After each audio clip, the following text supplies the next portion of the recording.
నువ్వు మర్చిపోతావేమో నువ్వు చేసిన ప్రార్థనలు. దేవుడు మర్చిపోడు. యాకోబు చేసిన ప్రార్థన ఎవరి కాలంలో చిన్న కర్ర పట్టుకొని వెళ్ళాడంట మామయ్య ఇంటికి.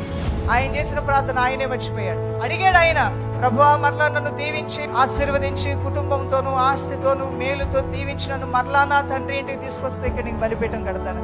మర్చిపోయాడు.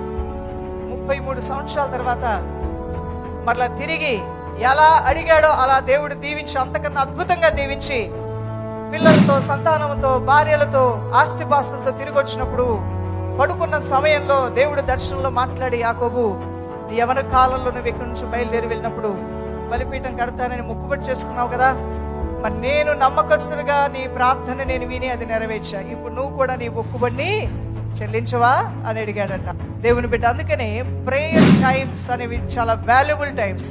ఏ టైంలో ఏ ప్రార్థన చేయడానికి దేవుడు నేను ప్రేరేపిస్తే ఆ ప్రార్థన చేసాయి. అదొక విత్తనం ఆ పొలంలో విత్తావు, ఆ పంట తిరిగి నువ్వే కోయిపోతున్నావు.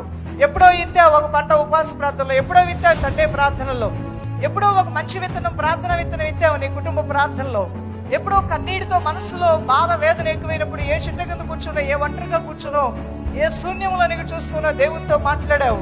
హృదయ వేదనలతో తండ్రి నాయనని ప్రార్థన చేశావు. అక్కడక్కడక్కడక్కడక్కడక్కడ బోల్డ్ విత్తనాలు నాటావు. దేవుని బిడ్డ, నువ్వే మంచి పంట కోయబోతున్నావు అతి త్వరలో. ఈ రోజున నా ప్రియ దేవుని బిడ్డలారా, ప్రియ సంగమా, ఎన్ని అద్భుతమైన ప్రార్థనలు చేశారు. ఈ సంవత్సరం దానికి 200 ఆశీర్వాదాన్ని మీరు చూడబోతున్నారు. Download ShareChat.